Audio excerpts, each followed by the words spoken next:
네, 토론 순서로 하겠습니다. 첫 번째 토론은 조진만 교수님 발표하신 논문에 대하여 전북대학교 정치외교학과의 박병희 교수께서 해주시겠습니다. 박 교수님 부탁합니다. 예, 토론회계를 갖게 돼서 너무 영광입니다. 두 분 교수님 오늘 굉장히 재미있는 그리고 중요한 주제를 발표해 주신 것 같아요. 특히 조진만 교수님 제가 토론할 논문인데요. 이 짧은 시간에 굉장히 중요한 어떻게 보면 중요한 선거에 대한 정리를 이슈별로 다 정리를 해주셔서 사실 6개의 파트로 구성되어 있는 이 발표문에 각각의 전부 다 굉장히 중요한 쟁점들을 담아주신 것 같습니다. 그런 측면에서 제가 그 토론 드리는 방식은 그 순서에 좀 맞춰서 하나하나 그 쟁점들을 좀 짚는 방식으로 진행을 할까 합니다. 첫 번째 서러운 부분에 이제 제기하신 문제는 이번 선거에서 이 정권 심판론, 그다음에 야당 심판론 이 두 가지의 문제에 대해서 제기를 하시면서 결국은 이제 여당이 이제 승리했다라는 말씀을 하셨는데요. 표면적으로 봤을 때는 정권 심판론과 야당 심판론이라고 하는 그런 그 프레임 자체가 굉장히 중요하고 정확한 것처럼 보여지는 측면이 있다고 생각합니다. 그래서 굉장히 저 개인적으로는 이미 이런 정권 심판론과 야당 심판론이라는 것은 더 이상 유권자에게 유효한 프레임은 아니다라고 생각이 듭니다. 왜냐하면 그만큼 최근에 SNS와 유튜브 여러 가지 미디어가 성장하면서 유권자는 많이 이제 굉장히 스마트한 상태가 됐기 때문에 그 정도의 프레임으로는 더 이상 이제 이 효과를 지니기 어려운 상태라고 생각합니다. 그런 측면에서 조금 이번 선거를 좀 거시적으로 볼 필요가 있다고 생각합니다. 제가 개인적으로 그 분석을 해보면 2016년, 그러니까 정확히 말하면 탄핵 정국 이전이죠. 이전에 6월경에 조사한 조사와 작년 한 가을쯤에 조사한 두 가지 데이터를 좀 비교해 보면 2016년과 그러니까 정확하게 20대 총선이죠. 20대 총선과 현재의 이 정치적인 지형, 정확히 말하면 유권자의 지형은 상당히 다르다라고 말씀을 드릴 수 있을 것 같습니다. 구체적으로 말씀드리면 2016년과 19년의 차이는 내가 어떤 이념을 갖고 있느냐, 스스로 이념을 이제 표방한 것을 보면 16년에 비해서 19년은 전반적으로 진보화되었습니다. 그러니까 그 연령을 불문하고 모두가 다 진보화되었거든요. 근데 놀라운 건 이제 정책, 아까 강원택 교수님은 이슈별로 발표를 해주셨는데, 고정적인 가치를 이제 대칭적인, 아까 양극적인 어떤 가치라고 말씀해 주셨는데, 그 가치를 비교한 것에 대한 찬반에 대한 입장을 표명한 거 보면은, 전반적으로 그래도 더 보수화됐어요. 그러니까 예를 들어서, 자유와 질서 중에 무엇을 더 우선시해야 되느냐, 그다음에 기업의 활동에 대해서 정부가 개입을 해야 되느냐, 말아야 되느냐, 그리고 분배와 성장 문제에서 뭐가 더 중요하냐, 그리고 인권과 안보 중에서 어떤 걸 생각해야 되냐, 이런 문제에 대해서 유권자의 답을 한 것을 두 시점을 비교를 해보면 과거보다 훨씬 더 보수화됐다는 거죠. 그러니까 이건 되게 놀라운 건데, 전반적으로 사회는 보수화되고 있는 건 분명히 맞지만 유권자가 인식하기에 정치적으로 자신의 이념을 선언할 때는 난 진보라고 얘기를 한다는 거예요. 이거를 정치적으로 환원을 해서 정당 차원으로 본다면은 과거의 나의 중도 입장에서 봤을 때 중도의 정당이 더 이상 나에게는 중도가 아니라는 것을 의미하는 거죠. 그러니까 다시 말해서 2016년에서 있었던 20대 총선에서의 그런 그 정치적 지형의 틀에서 현재의 선거의 전국을 판단하는 것은 굉장히 조금 다를 수 있다.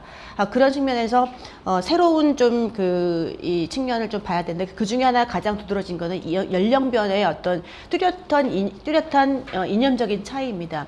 16년에서는 20대, 30대, 40대, 50대, 60대 이상이 봤을 때 사실 이 아까 충돌하는 가치, 자유와 질서, 분배와 성장, 그다음에 인권과 이 안보, 그다음에 기업의 그 활동에 대한 자유를 거기에 대한 응답을 보면은 연령별 차이가 없습니다. 사실 거의 비슷해요. 그러니까 어느 연령대가 더 진보적이고 더 보수적이라고 말할 수가 없는데 19년부터는 매우 확연하게 나이가 젊을수록 진보적이고 나이가 많을수록 굉장히 보수적인 형태를 분명하게 보여주는 게 이제 조사 결과 나오거든요. 이 얘기는 요즘에 최대 정치를 말씀들 많이 하시지만 그 중에 가장 큰 변화를 일으키고 있는 것은 세대다라는 것을 좀 착안을 해야 될 거고, 그런 측면에서 선거 정치를 하건 아니면 정당에서의 아까 공천 문제 말씀하셨지만 청년 정치 말씀하신 그런 부분에서 굉장히 많은 고려가 필요한 시점이 이제 온 것 같다, 이렇게 말씀을 드릴 수 있을 것 같습니다. 두 번째 이슈는 선거 제도에 관련된 발표를 해주셨는데, 이게 가장 큰 이슈였죠. 사실 이번 선거에서 위성정당까지 포함하면 뭐 그 어떤 이슈보다도 굉장히 중요한 쟁점이었던 것 같습니다. 그런 측면에서 좀 구체적으로 볼 필요가 있다고 생각합니다. 이 선거 제도는 정당과 후보자에게 사실 세 가지의 기회를 주는 그 선거 제도였죠. 하나는 지역구였고, 하나는 이제 그 연동형 형태의 어떤 비례대표, 그다음에 병립형으로 별도의 비례대표를 주는 형태였다고 생각합니다. 그런 면에서 이 세 개의 이 기회 구조를 갖는 데에서 정당과 후보자가 마다할 이유가 없는 선거 제도였고, 그런 측면에서 이번 선거 제도는 굉장히 이제 가능한 개혁일 수밖에 없었다. 그리고 불가피할 수밖에 없었다라고 이제 좀 자조적인 말씀으로 드릴 수밖에 없을 것 같습니다.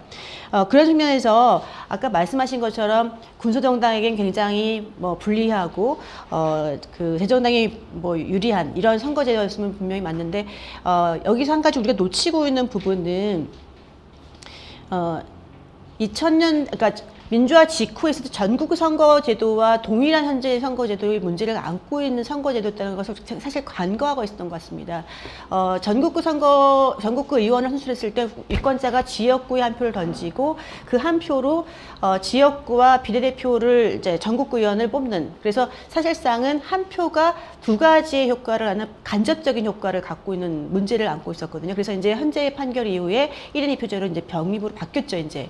근데 이번 선거제 아까 말씀 세 가지의 기회 구조를 갖고 있기 때문에 유권자에게는 반드시 세 개의 표가 주어졌어야 되는데, 이번 선거 제도에서는 두 개의 표가 주어진 거죠. 그러니까 지역구의 한 표는 이거는 적절한 것 같습니다. 하지만 연동형에서의 이 30석, 그다음에 병립제에서 17표는 사실은 두 개의 표가 아니라 한 표로 각각이 행사된 것처럼 되었기 때문에 그러니까 유권자의 표가 의석으로 환산되는 데에서의 그 절차상에서 사실 간접적인 어떤 문제를 갖고 있는 그 아주 근본적인 한계가 있는 문제라고 생각합니다. 사실 이 문제에 대해서는 단 한 번 논의된 적이 없는 것 같습니다. 그런 부분은 조금 우리가 조금 고민을 해서 앞으로 이제 논의가 된다면 그 부분은 좀 조정을 할 필요가 있다고 생각이 들고요. 두 번째는 과연 이 선거제도가 무엇을 지향하느냐의 문제입니다. 그러니까 비례성이었는지, 아까 말씀하신 군소정당, 대정당이 유리하고 불리한 문제였는지, 이런 문제는 사실 그 계속 이제 얘기가 되었다가 그 선거가 되면서는 이제 사라져버리는 이슈가 된 것 같은데, 그 원론적인 의미에서의 목적, 무엇을 지향하는 선거제도였는지에 대해서 좀 충실하게 생각을 해볼 필요가 있습니다.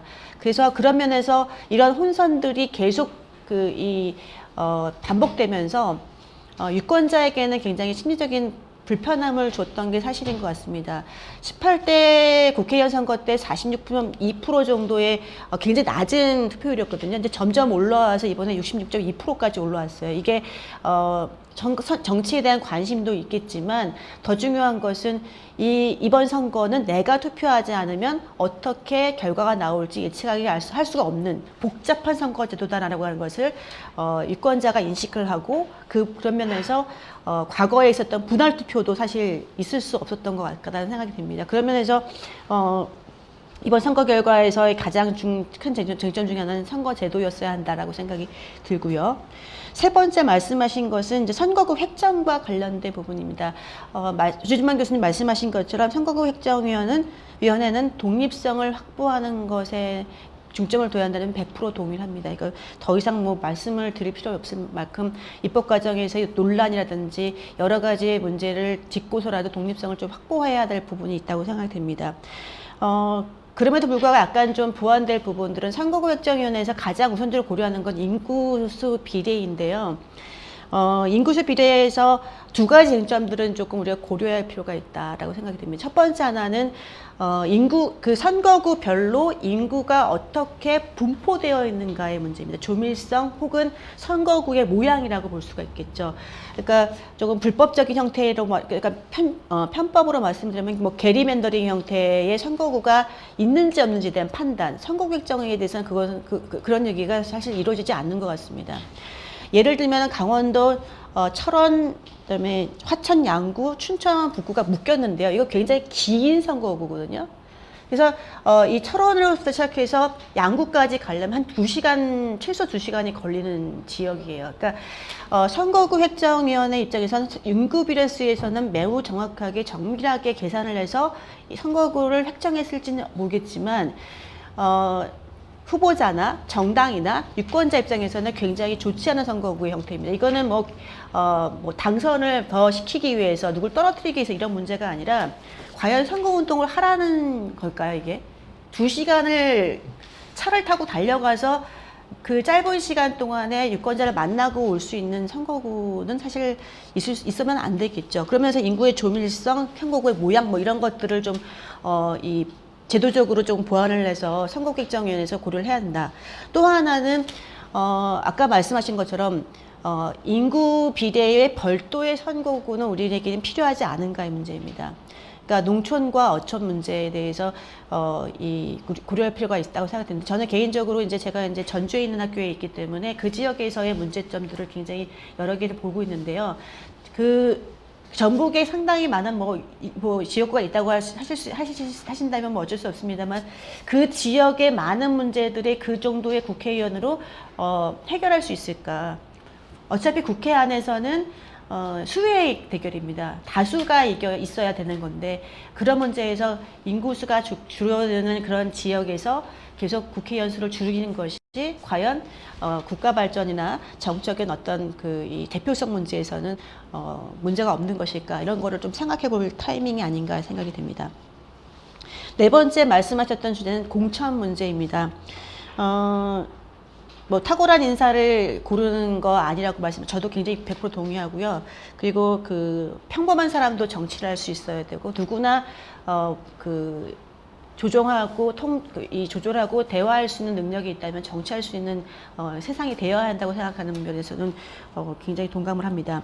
하지만 인지도가 중요해지는 이유, 그다음에 그 후보가 갖고 있는 명성이나 경력이 중요해지는 이유가 무엇인지에 대해서 근본적으로 생각해 볼 필요가 있을 것 같습니다.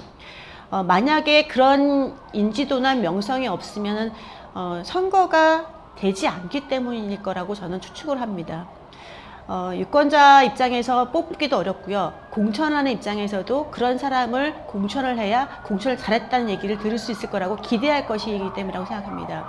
이런 차원에서 공천 논란이 계속 있을 때 어떤 잣대를 들이대면 정말 좋은 인사를 할 수 있을지에 대해서는 의문을 가질 수밖에 없습니다.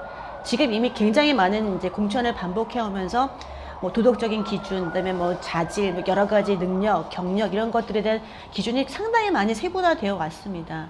근데 더 좋은 후보들을 많이 공천했다고 할 수 있을지는 잘 모르겠습니다.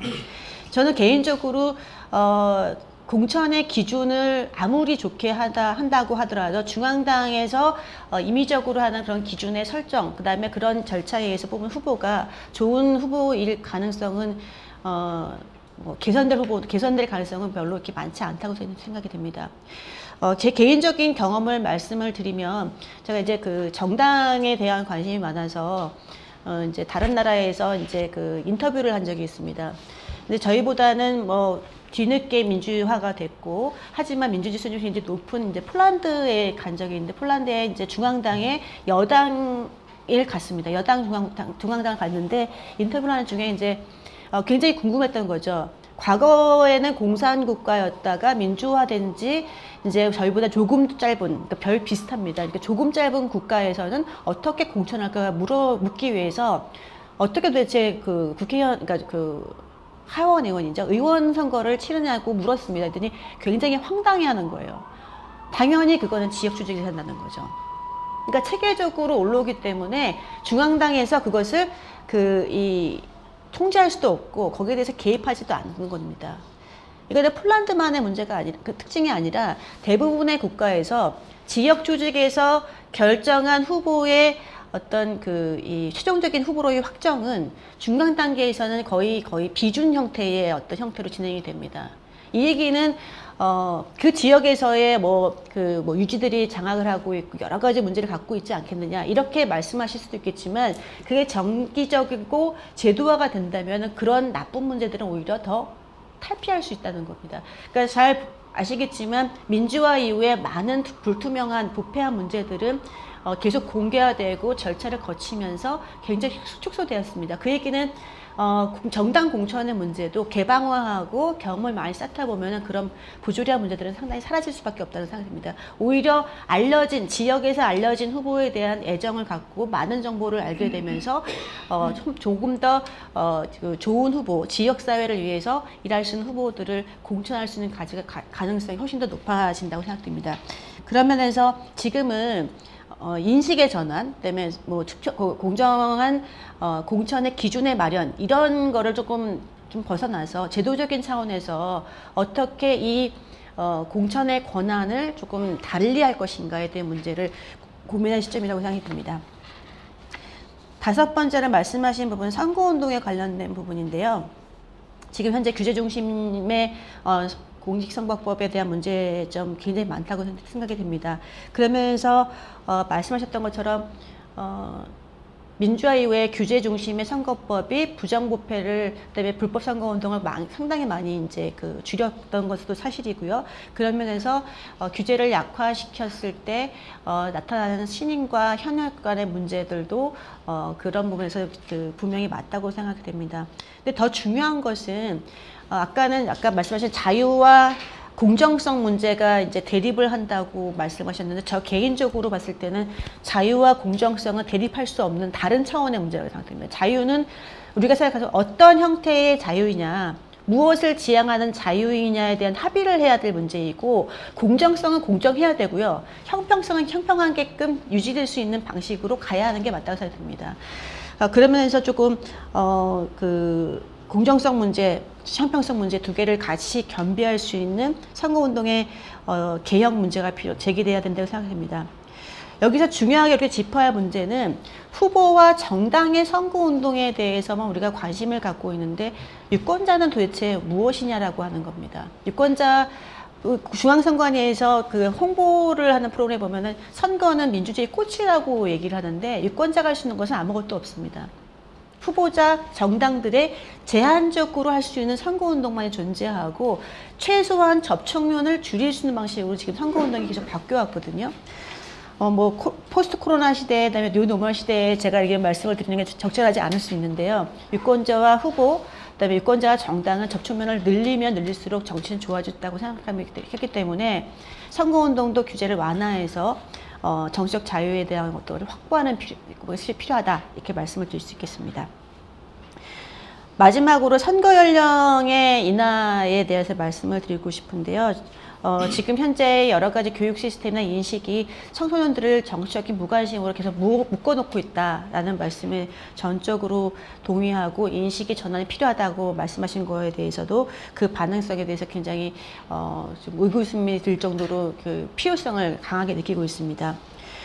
그런 면에서 민주시민교육의 강화가 필요하다고 말씀하셨고 학교의 교과 과정에서의 편제, 그다음에 교직에서의 어떤 의무적인 이수 이런 것들을 말씀하셨는데 제 개인적으로는 그 정도로 민주시민 교육이 완성될 수 있을까라고 생각됩니다. 아마 규준명 교수님도 그렇게 생각하고 계실 것 같은데 지금 현재 고등교육 과정, 그러니까 중고등학교에서 교육 과정에서 민주시민이 될 수 있는 자질을 갖추는 여러 가지의 교육들을 사실은 하고 있지 않습니다.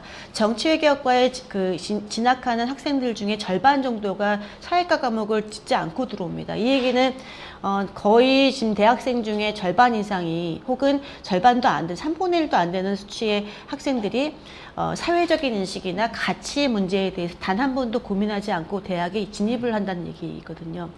그러면서 민주시민 교육에 이루어진다는 면은 그 안에 어떤 내용이 이루어질 것인가에 대해서 항목별로 굉장히 조금 조심해서 깊이 넣지 않으면 안 된다고 생각합니다. 그런 면에서 정치, 경제 문제, 사회적인 문제, 윤리의 문제 이런 것들을 혹실적 강화해서 더 좋은 것은 사실은 그 사회과 교과목을 사실 의무화시키는 거죠. 과거에 그랬듯이.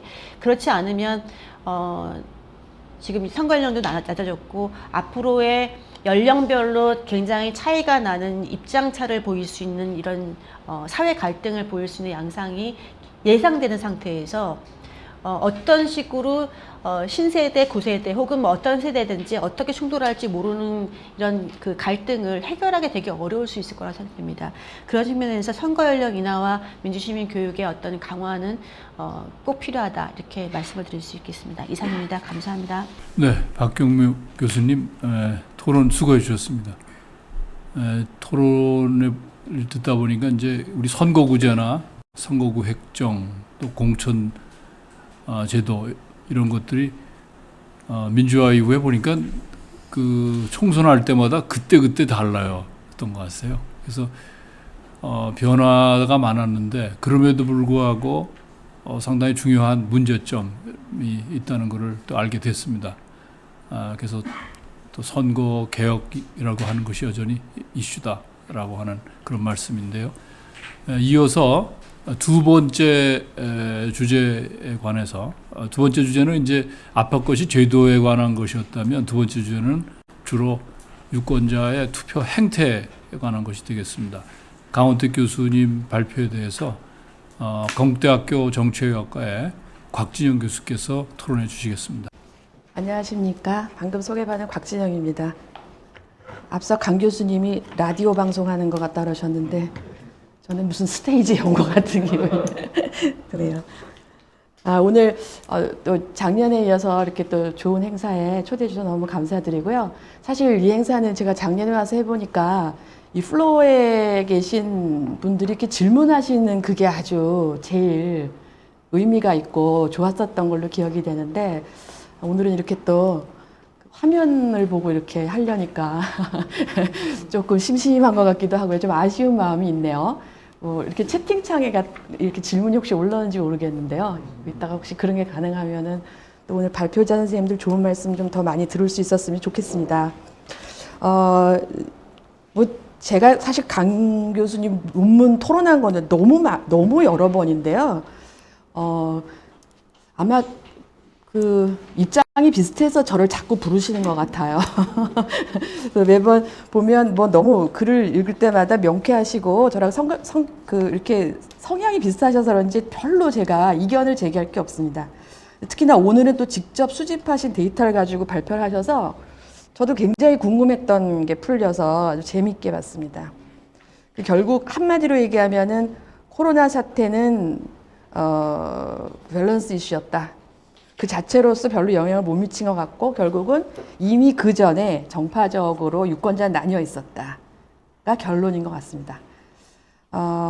제가 이제 이와 관련해서 그 앞에서 뭐 학술적인 얘기들을 여러분들이 하셨기 때문에 저는 좀 현실 정치와 관련해 가지고 한 몇 가지를 제 생각을 좀 말씀을 드리면서 강 교수님께는 뭐 질문이라기보다 조금 그 추가적인 의견을 좀 듣고 싶은 부분을 그냥 말씀을 여쭙도록 하겠습니다. 코로나 사태에 대한 평가 등 여러 가지 이슈들이 결국은 정파성에 함몰되었음을 보여준 선거였다라고 이제 결론을 내셨는데요. 안 그래도 궁금했는데 아주 굉장히 의미 있는 파인딩인 것 같습니다. 그리고 이제 사실 저희가 이 정부 들어오면서부터 가장 걱정했던 것이 이제 사회가 너무 양분화되는 거. 특히 우리가 민주주의가 제대로 되려면 이 교차균열의 중요성을 많이 얘기하잖아요. 근데 이제 뒤에 보니까 김용호 선생님 논문에도 그런 게 나오시더라고요. 김용호 선생님은 이제 교차균열이 아니고 중첩된 것 같다. 이렇게까지 얘기를 하셨던데 저도 좀 그런 우려가 많이 들더라고요. 그래서 결국 다양한 사회의 균열이 어떤 정파성이라고 하는 그걸로 그냥 짜겨져 버리고 다 상쇄돼 버리는 거기에다 휩쓸려 버리는 이런 것이 사실상 경험적으로 밝혀진 것 같아서 저는 앞으로 우리나라 정치에 대해서 상당한 우려를 갖게 됩니다. 예. 이제 특히 민주주의가 잘 되려면 이게 안으로 들어가는 경쟁이 돼야 되는데 원심적 경쟁이 너무 가속화되는 게 아닌가. 게다가 대선이 또 코앞이거든요. 그래서 이제 이게 더 심각해진다라고 할 때 우리 사회의 이 신뢰 수치나 민주 시민 문화랄까 이런 게 굉장히 우려된다. 그런 생각을 해보고요. 특히나 이제 그 강 교수님 논문 중에서 코로나 바이러스의 초기 확산 책임을 물은 그 질문은 정말 너무 재밌더라고요. 아주 정말 명확하게 전곡을 찔러서 보여준 것 같아요. 그래서 저는 이제 이런 생각을 해봤어요. 그렇다면은 왜 이럴까? 이게 어디서부터 이렇게 강화된 걸까? 라는 생각을 좀 해봐야 될 것 같은데, 뭐 많이 있겠습니다만 저는 한 두 가지만 좀 얘기를 하고 싶은데요. 하나는 이 현 정부의 태생적 특성에서부터 좀 있는 것 같아요. 물론 이제 그 이전에 보수당의 실정부터 물론 시작이 되겠죠. 아무튼지 간에 그런 여러 가지 상황적 요건에서 이 정부가 이 레짐이 등장을 하면서 제일 먼저 들고 나온 국정기조가 불행하게도 매우 부정적인 것이었거든요. 적폐천상이었어요. 근데 저는 정치학을 공부한 사람으로서 적폐천상은 사실 항상 해야 되는 거라고 생각을 하는데 그것은 어떻게 보면 좀 당연히 돼야 될 일이라면 일인 것이고요. 국정기조는 하여튼 뭔가 포지티브하고 국민들이 그것을 향해서 같이 이렇게 안으로 들어가면서 할 수 있는 뭔가를 던져줘야 된다고 저는 생각을 해요. 적어도 정치 지도자가. 근데 이 정부는 시작할 때부터 여러 가지 상황적 요건 때문이었는지 몰라도 적폐청산을 들고 나왔고 야당은 또 이거를 심지어 보복정치로 디파인했거든요.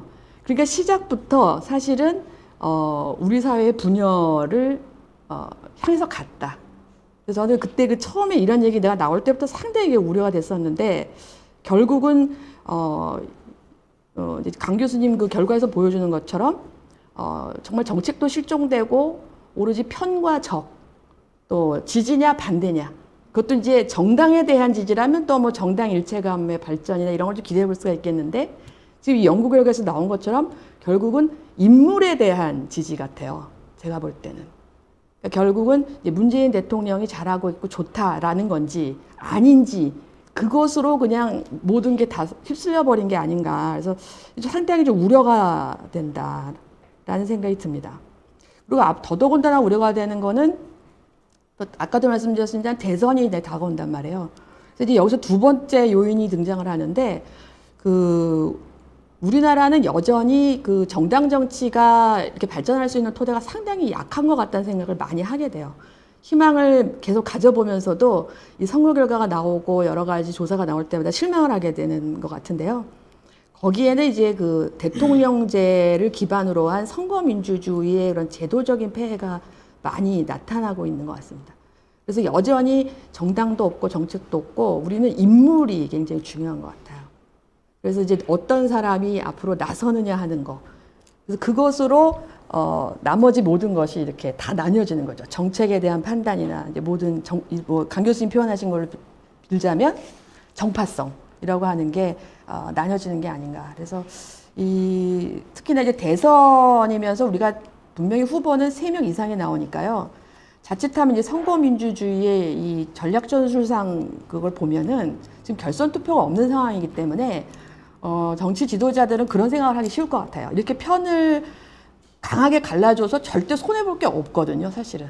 한 40%만 이기면 뭐 정권을 가질 수가 있기 때문에 그렇다면 안 그래도 어려운 이른바 갈등 조정이나 통합, 그래서 저는 몇 년 전부터 통합이 가능한 것이냐에 대해서 상당히 정말 정치권에서 통합 얘기 그만하면 좋겠다고까지 했는데 현실적으로 통합이 어렵죠. 사실은 불가능한 건데 이제 통합이라기보다는 조정을 이제 해나가는 거잖아요.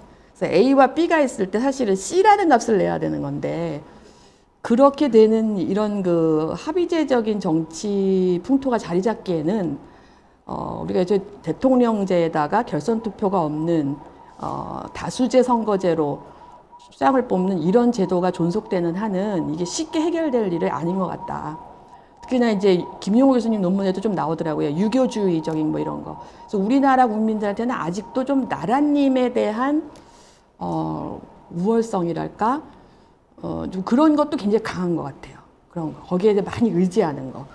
그래서 이런 인물을 중심으로 이렇게 그 사회가 나뉘어지는 이런 거에 대해서 굉장히 우려가 되는 이제 그런 파인딩이 아니었나. 그래서 강 교수님께서 지금 논문에 이제 그런 많은 파인딩을 하셨는데 왜 이런 현상이 나타났는지에 대해서도 분명히 굉장히 고견이 있을 것 같아서 그를 조금 이따가 들어보고 싶습니다.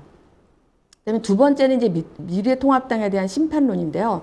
아까 우리 박경미 박사님 토론도 아주 잘 들었어요. 저도 사실은 뭐 심판할 거나 있나 하는 생각이 좀 들 정도예요. 사실은. 그래서 저 신문에서 야당 심판론이라는 얘기가 보수 신문에 좀 나오더라고요. 저는 처음 조금 의아했거든요. 그래서 왜냐하면은 사실 이번 선거에서 미래통합당은 선거 준비도 못했다라고 저는 보여져요. 일단 종로에서의 이낙연 후보 대 황교안 후보의 매치도 사실 선거는 판짜기가 제일 중요한 건데 이낙연 후보는 총리를 하고 있었거든요. 사실 저는 그때부터 미통당이 사실은 종로 문제를 먼저 해결하고 나갔어야 되는 것 같아요. 너무나 예측되는 얘기였는데 계속 꾸물꾸물하면서 못하다가 결국은 그냥 끌려나가는 이런 모습이 됐거든요. 시작부터 뭐 거의 질 것이 너무 확연히 보였고 또 공천위도 뭐 객관적으로 또 잘 하고 있는 것 같았는데 나중에 김종인 선대위원장 모시는 과정에서 또 뭐 막 내부적으로 갈등이 보여졌잖아요. 그러니까 결국은 미래통합당은 국민들이 문재인 정부의 실정에 다 인정하고 있을 거다라고 그냥 낙관하면서 내부적으로 권력투쟁에만 너무 집착한 게 아닌가. 그래서 선거 전략은커녕 뭐 선거 저 위원장 모시는 것도 뭐 너무 막판에 이루어지고 결국은 전략 짜기 뭐 이런 거 또 상징적 공약 이런 거 전혀 내세우지 못했다. 안 그래 그런데다가 코로나까지 터지니까 뭐 여기서 이제 당연히 여당이 또 유리해지잖아요. 그래서 미래통합당은 사실 국민들은 아직 떡 줄 생각이 없는데 너무 차기 대선만 바라보면서 내부적인 구상의 시간을 뺀 게 아닌가. 그래서 저는 그런 점에서 이 미래통합당에 대한 심판론이라고 하는 이 부분에 대해서 조금 강 교수님 현재 논문 상황에서는 조금 설명이 더 필요하지 않나. 그래서 현재 논문은 이제 정파적인 양극화 그리고 그 이슈가 그것이 다른 이슈를 다 상쇄했다라는 것까지는 아주 뭐 충분히 설명이 됐는데 그게 왜 미래통합당에 대한 심판인지에 대해서는 결국 그보다 더불어민주당보다 더 신뢰를 못 받았기 때문이다라는 그냥 한마디로 이렇게 마무리를 하고 계시는데요. 아마도 이제 또 논문이 지금 미완성 상태라서 그런 것 같습니다. 그래서 그거에 대해서 두 번째로 좀 드리고 싶은 질문은 좀 또 강 교수님이 어떤 생각에서 그런 판단을 하시는 건지 조금 듣고 싶습니다. 그 다음은 이제 제가 조금 생각해 본 건데 지역주의 문제인데요.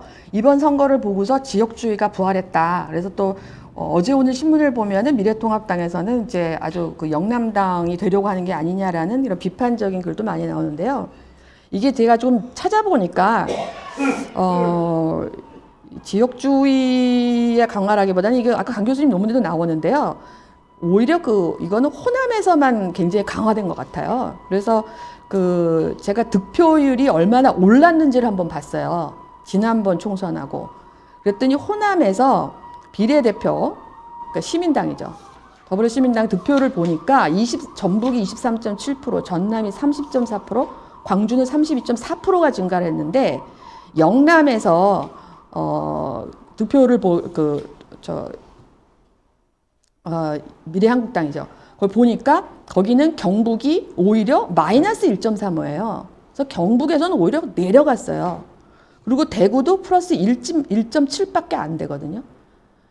또 오히려 그리고 영남 지역에서 시민당 득표율은 증가했어요. 그래서 경북에서는 3.25%가 늘어나요. 경남에서도 1.2%가 늘어나고 부산도 1.7%가 늘어납니다.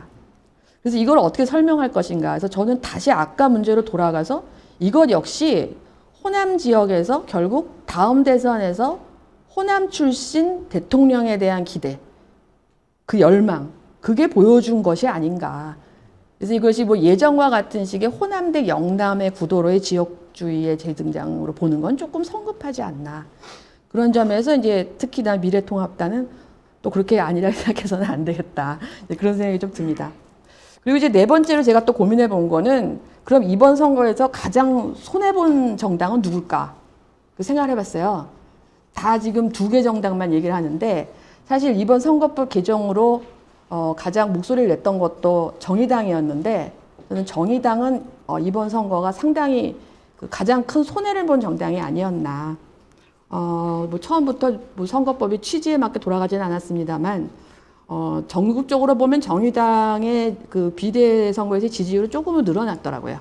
근데 이제 뭐 의석수에서는 손해를 많이 봤고, 그래서 이제 이런 걸 보면 정당 체계 전체로 봤을 때는 우리나라 정당이 오히려 점점 더 클로즈 시스템으로 가고 있는 게 아닌가. 특히나 제3정당으로서 그동안 좀 역할을 했던 정의당이 정말 포스트 심상정 시기에는 뭘 할 수 있을까. 그걸 빨리 고민해야 된다. 좀 그런 생각이 들었습니다. 그래서 저는 뭐 앞으로를 좀 본다면은 지금 이 뒤에 지도를 보면 분홍색이 훨씬 많아 보이잖아요. 예. 근데 이제 얼마 전에 그런 보고가 나왔죠. 저 득표율을 가지고 저거를 지도를 그렸더니 보라색이 됐다는 거예요. 그러니까 이제 의석수가 아니라 득표율을 갖고 보니까 지역구 득표율이 민주당이 49.9고 통합당이 41.5%거든요.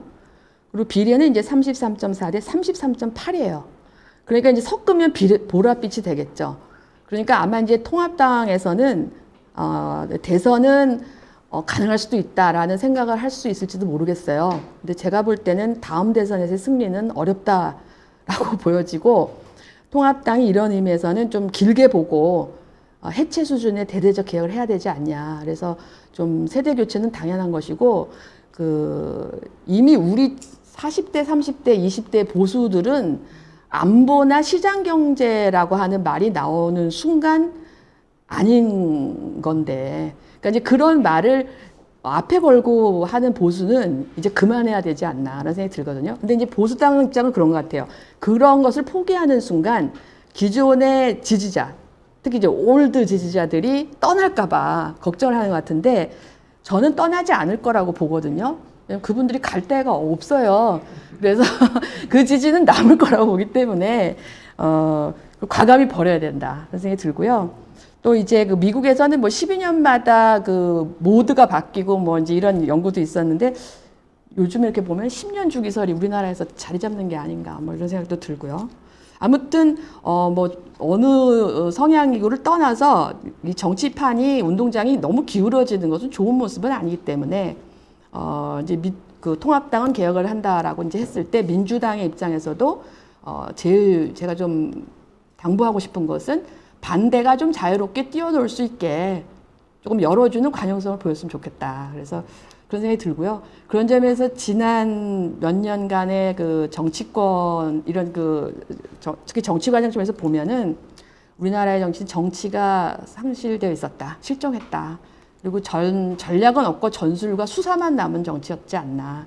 그래서 이제 이런 식의 결과가 된 게 아닌가 하는 생각이 들고, 그런 점에서 오늘 지금 조진만 교수님이나 우리 박길 박사님 얘기하신 그 민주시민교육 같은 건 정말 좀 필요하다. 그래서 앞으로는 좀 정책이 살아있고, 그리고 이제 정말 제대로 된 그 오피니언이라고 하는 게 좀 생길 수 있는 좀 그런 선진 정치가 좀 될 수 있는 계기가 됐으면 좋겠습니다. 감사합니다. 곽 교수님, 네, 토론 감사합니다. 그 사실 이제 이슈가 갈라진 구조가, 이슈 클리비지의 구조가 이렇게 서로 상호 교체하고 그렇다면 이제 사회 통합이 비교적 쉬운데, 우리 같은 경우는 이렇게 중첩돼 가지고 이제 양극화로 되는 뭐 그런 지적을 하셨습니다. 그는 강원택 교수 논문에서도 그게 잘 드러나고요.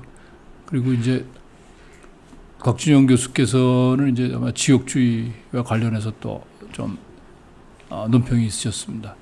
그리고 지금 곽 교수께서 말씀하신 정의당 문제라든가, 그 다음에 득표율과 의석률의 불비례성 문제, 이거는 조진만 교수가 발표하신 이런 제도하고 직결되는 문제이기 때문에 거기서 또 논의가 있을 것 같고요. 그리고 제가 알기에는 요새 뭐 강원택 교수도 미래통합당 지금 야단치는데 굉장히 많은 글을 쓰시고 그러는 것 같은데, 오늘 또 곽진영 교수께도 뭐 애정 어린 비판이겠죠. 미래통합당의 개혁입니까? 아니면은 뭐 아무튼 재편입니까? 여러 가지 어떤 대로 변모해야 될 필요성 이런 문제를 지적을 해주셨네요. 예, 좋은 말씀이었습니다.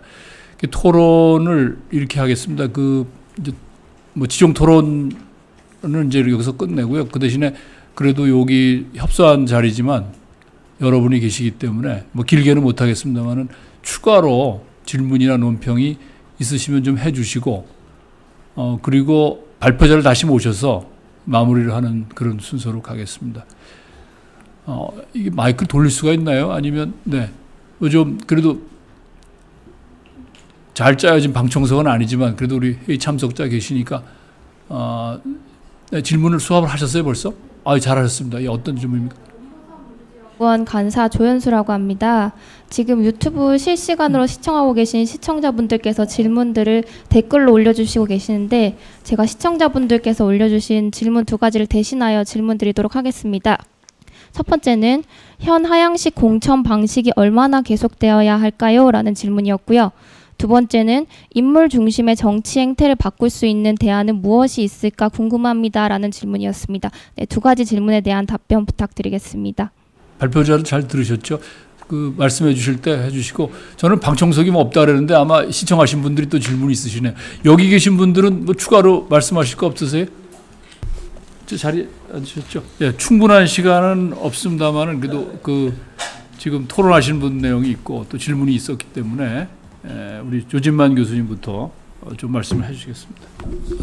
박경미 교수님이 아주 꼼꼼하게 좋은 코멘트를 많이 해주셨고요. 또 청취하시는 시청자분께서 했던 그 질문도 아마 제가 다루는 공천 문제와 관련한 얘기인 것 같습니다. 뭐 두루두루 섞어서 뭐 말씀드리도록 하겠습니다. 일단 첫 번째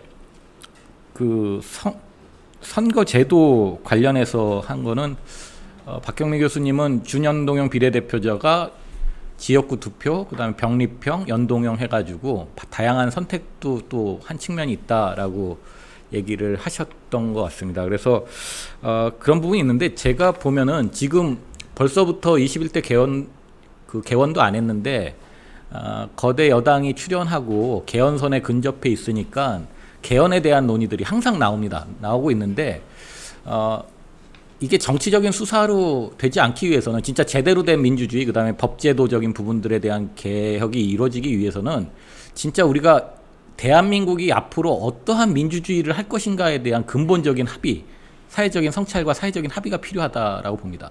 보통은 레이파트 학자가 얘기했지만 민주주의는 다수결제하고 합의제 2가지 유형이 대표적으로 존재합니다. 이 영역에서 충돌하는 부분도 있는데 우리가 개헌이라든지 모든 법제도적인 부분들을 어느 민주주의 유형에 맞춰서 정합적으로 할 것인가에 대한 이 사회적 합의가 좀 필요하다고 보여집니다. 그래야 이게 선거제도도 좀 좋은 선거제도 아니면 정합성이 맞는 이 정치 개혁들이 이루어질 수 있다라고 보여지거든요. 그래서 그런 부분들 가능할지 모르겠지만 그런 부분들이 이루어지는 속에서 선거제도 개혁이 좀 이루어지고 원칙적으로 됐으면 좋겠다라는 생각을 해봤습니다. 그다음에 선거구 획정 문제는 아까도 얘기했지만 다른 나라는 지리학자라든지 이런 학자들도 들어갑니다. 선거구도 이뻐야 됩니다. 그러니까 요즘에 GPS 뭐 해가지고 그래서 아까 제가 얘기했던 다양한 위원들이 좀 구성이 되고 상설화됐으면 좋겠다는 게 그런 분들이 좀 들어와서 좀 오랜 시간 동안 고민을 하면은 지금보다 좀 나은 선거구 획정이 되지 않을까 생각을 합니다. 그다음에 뭐 좀 쉬운 거부터 하겠습니다. 공직선거법 문제는 자유, 공정 2가치가 중요하기 때문에 균형적으로 잘 거버넌스를 해주면 좋겠는데 저희는 한쪽이 좀 공정이라는 가치가 좀 더 지금까지 무게 중심이 놓여 있었던 것 같아요. 밸런스가 좀 깨져 있는 거기 때문에 이걸 좀 교정하는 차원에서 아까 박경민 교수님이 얘기한 꼭 충돌하지 않고 갈등적이지 않고 상충하지 않는 부분도 있지 않겠는가라고 했는데 맞는 것 같습니다. 그래서 그 좀 밸런스만 좀 잡았으면 좋겠다라는 생각을 했고요. 그다음에 이제 공천 문제 주로 시청자분들께서도 공천 문제에 대해서 얘기했는데 하향식 공천 지금 뭐 주로 그 공천관리위원회라든지 뭐 이렇게 하는데 사실 우리 한국에서 지금 21대 총선 현 시점에서 하향식 공천이 제대로 이루어지고 있는가도 의문입니다. 제가 봤을 때. 상향식도 아닌 것 같고 민주적인 상향식도 아닌 것 같고 옛날같이 하향식도 아닌 것 같고 예전에 소위 말하는 민주화 직후에 삼김 정치 했을 때 저는 공천이 지도자 중심의 하향식 공천이지만 큰 문제 없이 잘 됐다. 왜 그러냐 하면은 첫 번째 당내 공천과 관련한 잡음들이 생겨나지 않습니다. 당 지도자가 하기 때문에. 그리고 또 키워줍니다. 당선시켜요. 본인이 능력이 있으니까 꼭 필요한 사람은 공천을 주고 당선될 수 있는 곳에 심어줍니다. 총력을 해서. 그렇기 때문에 불만이 없어요. 더 중요한 거는 그러면 그 삼김 지도자들이 공천을 막 했냐. 제가 봤을 때 4년이라는 시간 동안 엄청나게 자기 당의 중요한 사람들을 키우기 위해서 엄청나게 많은 사람들 만나고 검증을 했을 겁니다. 그리고 그분들이 뛰어난 안목이 있어요. 정치적인 안목. 이 친구는 정치 잘할 것 같다. 키워줘서 하면은. 그러니까 그런 부분들이 작동을 했기 때문에 그 시절에 그 공천을 받고 그래도 지금 각 정당의 대표급의 중진으로 다 성장을 할 수 있었던 거라고 보여집니다. 문제는 지금은 당원도 없고 당 리더십도 부족하고 절차도 없고 공천관리위원회가 그런 부분들을 신경 쓸 수 있는 파워라든지 이런 것도 없으니까 다 무너진 거죠.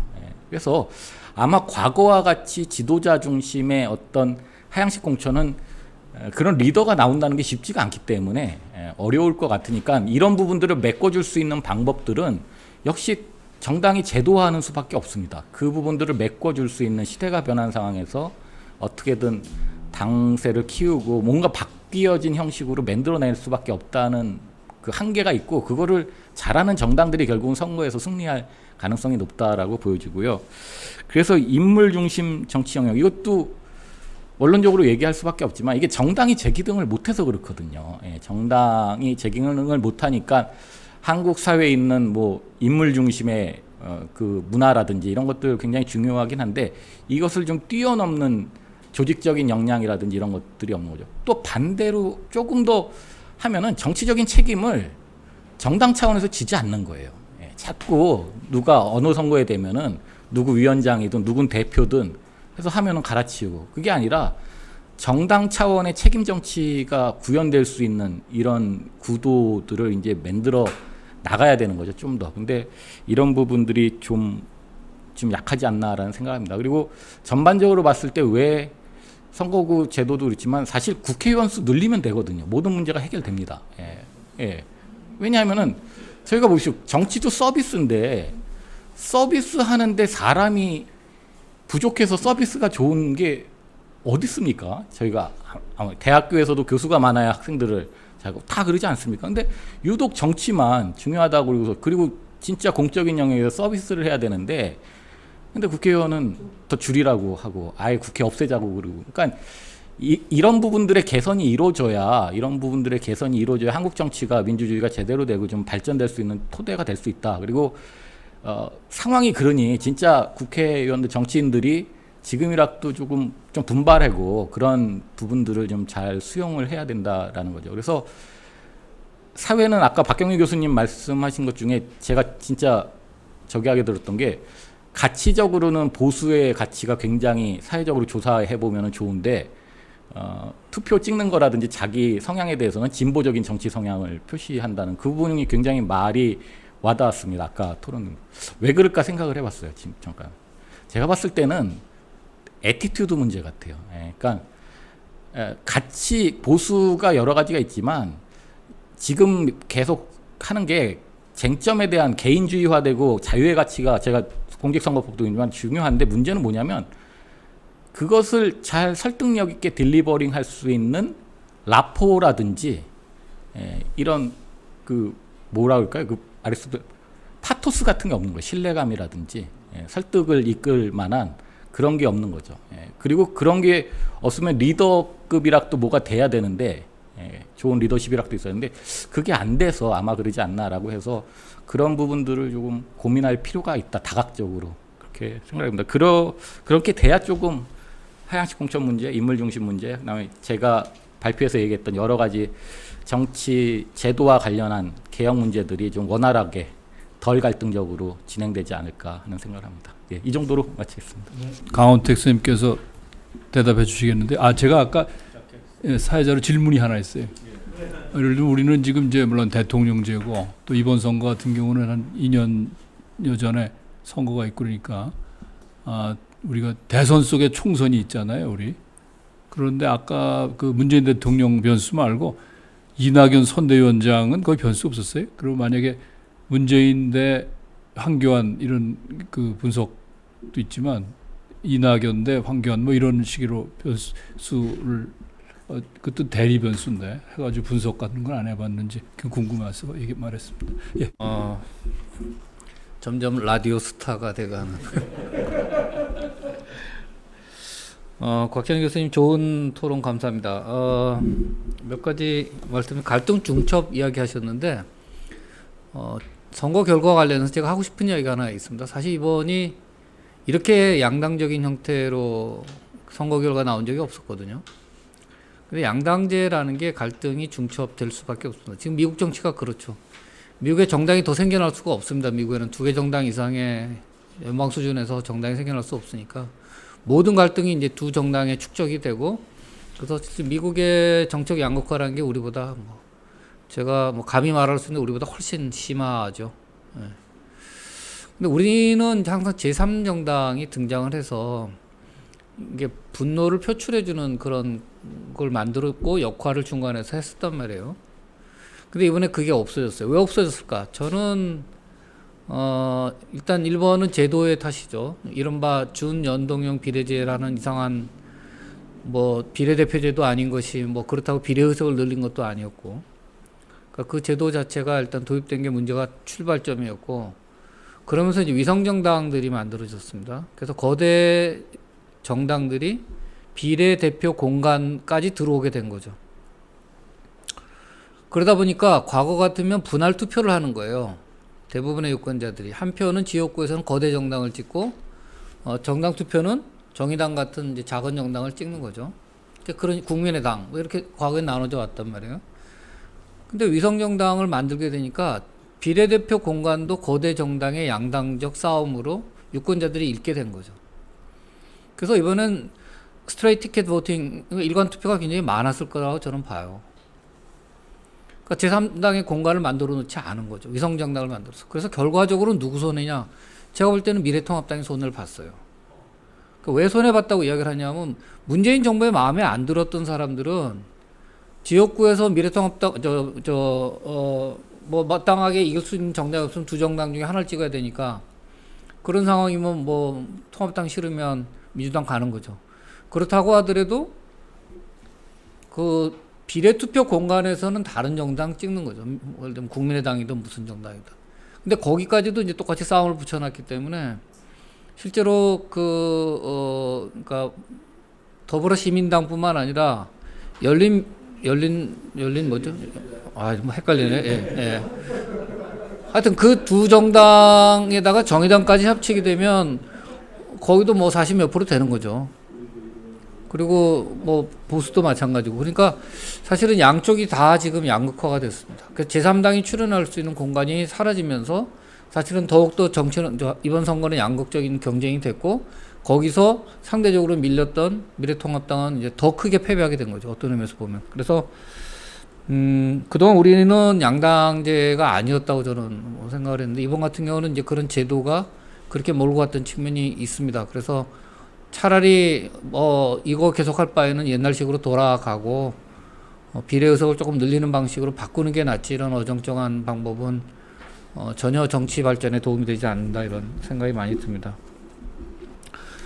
그다음 지역주의 말씀하셨는데, 호남에서 과거에 국민의당에 갔던 표가 이번에 민주당으로 몰린 거는 맞습니다.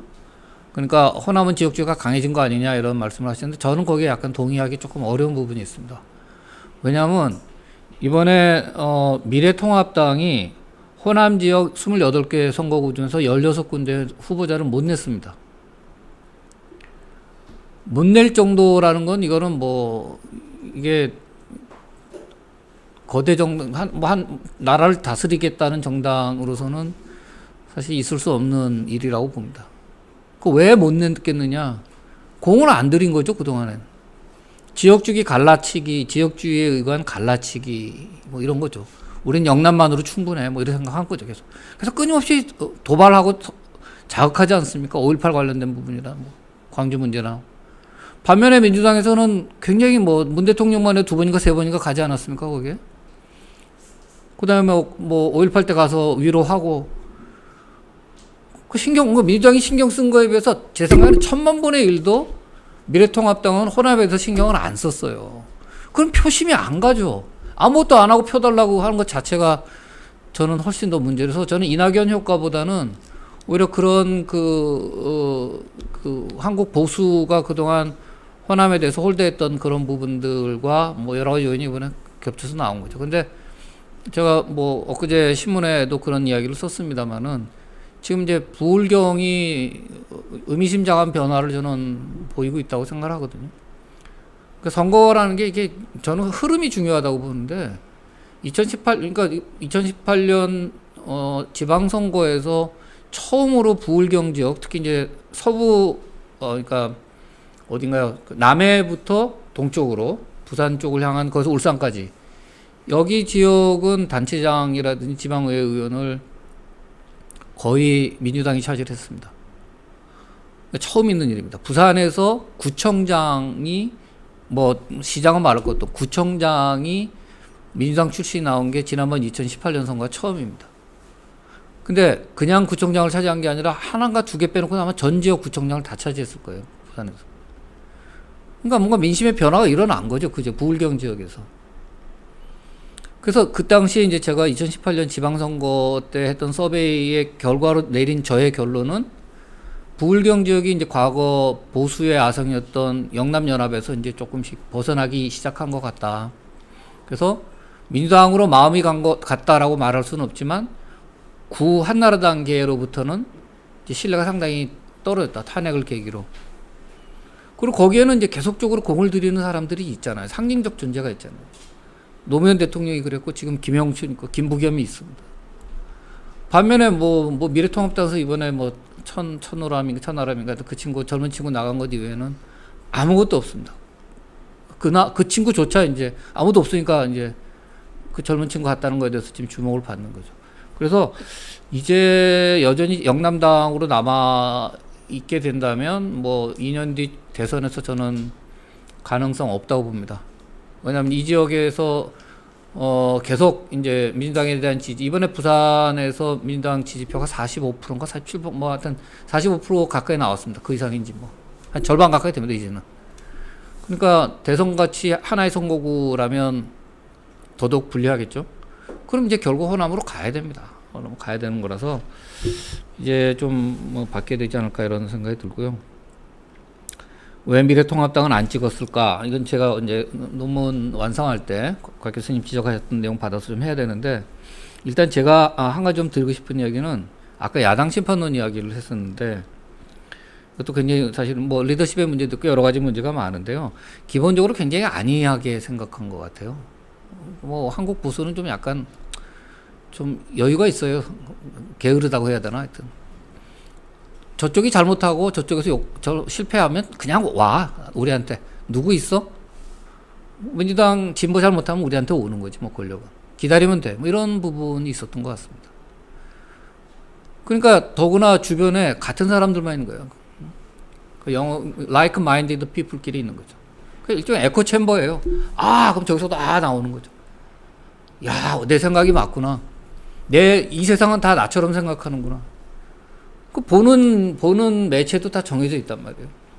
유튜브 보니까 정말 나랑 똑같은 생각하는 세상이 다 그렇다고 본 거죠. 그러나 말 안 하고 있는, 침묵하고 있는 다수, 이렇게 갈등이 심해지는 양극적인 사회가 될수록 중도적인 입장을 지니고 있는 사람은 점점 더 말을 못 합니다. 이게 침묵에 나선 구조가 되는 거죠. 스파이럴 오브 사일런스가 되는 거죠. 그럼 말 못하고 양쪽의 극단적인 목소리는 점점 커지고, 그래서 우리가 비슷한 사람들 끼면서 우리가 옳다고 계속 하다 보니까 세상 바뀐 거 모르고, 그리고 사람들이 야당에 대해서 어떻게 바라보고 있는지에 대해서 정확하게 파악하지 못한 부분이 저는 있다, 이렇게 생각이 되는 거고요. 그래서 사실은 조금 더 건설적인 대안을 제시해주고 적어도 반성하는 모습. 예를 들면 탄핵은 잘못됐다. 탄핵 때문에 우리가 탄핵까지 당했다. 미안하다. 뭐 이런 이야기라도 한번 최소한 나와야 되는 거 아닌가, 선거 전에? 어느 누구도 탄핵 갖고 잘못했다고 이야기한 적이 없습니다. 그럼 뭐 사람들은 다 탄핵이 잘못됐다고 생각해서 여기까지 왔는데 뭐 탄핵을 원천적으로 뭐 무효라든지 뭐 거기까지 안 가더라도 일단 좀 미안하다. 좀 어쨌든 국정 운영을 잘못해가지고 여러 가지 혼란을 끼쳤으니까 우리가 잘못했다. 이런 정도의 것만 나왔더라도 좀 달라지지 않았을까. 그랬으면 그 뒤에 조금 더 건설적인 대안을 제시해 줄 수 있는 걸로 갔을 텐데, 그 다음부터 이제 다 지지자들만 보는 정치를 했죠. 그래서 황교안 대표가 단식하고 삭발했던 거는 지지자용입니다. 그 사람들은 열광했을 겁니다. 뭔가 결기 있는 행동을 하는 리더가 나왔다. 그 자기들끼리 좋아하는 거죠. 확장성이 전혀 없습니다. 그게 이번 선거 결과에 나온 거기 때문에 뭔가 리더십의 근본적인 변화뿐만 아니라 곽 교수님 말씀하셨던 뭔가 근본적인 재편, 보수의 재편이 불가피하지 않을까. 그래서 어차피 미래통합당은 선거를 앞두고 임시 봉합된 정당이잖아요, 사실. 그리고 황교안 대표도 떠나면서 화학적 통합 안 됐어, 우리 그런 말도 했었잖아요. 그러니까 어차피 저 정당으로 오래 못 갑니다. 아마 오래 안 가서 다시 이제 보수 재편 이야기가 나올 건데, 그때는 조금 이제 좀 변화된 모습이 보여줘야 되지 않을까 이런 생각이 들고요. 제가 이낙연은 안 돌려봤습니다. 한번 돌려보겠습니다. 이낙연 아마 문재인 대통령만큼 그렇게 강한 그게 나올지는 잘 모르겠는데 한번 돌려볼 생각이고요. 사실은 처음에 집어넣었던 것은 문재인, 황교안이 아니라 더불어민주당에 대한 호호도, 그다음 미래통합당에 대한 호호도를 넣었습니다. 다 똑같은데 하나만 다르게 나왔어요. 호남이 없어졌어요. 호남 변수가 없어졌어요. 그러니까 근데 문재인 대통령을 넣었더니 호남 변수가 살아나더라고요. 그러니까 문재인에 대해서는 덜 호의적이지만 나는 민주당에서는 가깝다고 생각하는 호남 유권자들이 거기선 잡혀서 그래서 이제 집어넣었던 거고, 사실은 뭐 정파성의 상징이라고 봐도 상관은 없을 것 같습니다. 그래서 뭐 이런 정도 말씀드리고, 하나 인물 중심의 정치 대안, 그 유튜브 보고 계신 분이 질문 주신 거에 대해서는 사실은 인물 보고 찍은 건 아니죠. 뭐 보고 찍으셨어요? 지금 질문 주셨던 유튜브 보시는 분인데 묻고 싶습니다. 그 아마 대부분의 사람들은 정당 보고 찍은 거 아니에요? 그래서 정치인들이 공천을 받으려고 그렇게 난리 아니겠습니까? 그러니까 우린 정당 보고 찍습니다, 사실은. 근데 이제 지금 같은 상황에서는 미래통합당의 누구든 새로운 리더든 문재인 대통령은 리더가 갖는 중요성은 있습니다. 그건 정치적 가치를 상징해주는 존재라는 점에서 예를 들면 뭐 미래통합당이 바뀌고 있다는 상징으로의 어떤 리더, 과거에 예컨대 영국 노동당이 시원치 않았을 때 토니 블레어라는 사람이 나와서 뉴 레이버를 외쳤을 때 그 토니 블레어가 상징하는 그 뉴 레이버의 가치, 이런 건 있었겠죠. 그런 부분들은 있겠지만 기본적으로 정당이 중요하다는 생각이 들고요. 근데 인물에 대한 중요성은 어차피 우리가 대통령제라고 하는 걸 유지하는 한에는 그 영향에서 벗어나기는 좀 어렵다는 생각이 많이 들고요. 저는 개인적으로는 언제나 뭐 대통령제 바꿔야 된다고 계속 오랫동안 주장을 해오고 있는 사람인데, 이 별로 여론조사에서 비율이 별로 바뀌질 않아서 항상 고통스럽게 생각을 하고 있습니다만은, 그러니까 권력 구조는 조금 더 포용력 있는 형태고, 그다음에 이 청와대 정부라든지 대통령의 지나치게 집중된 권한을 막기 위해서는 일정한 정도의 권한이 총리와 대통령 사이에서 분점이 되는 그런 형태의 개헌이 필요하지 않을까 이런 생각이 들고요. 지금 있는 제도 말고 뭐 4년 중임 대통령제 하자는 거는 5년 대통령제를 8년 대통령제로 하자는 거밖에 되지 않기 때문에 그게 본질적인 문제 해결은 아니다, 이렇게 생각을 합니다. 이 정도 말씀드리겠습니다.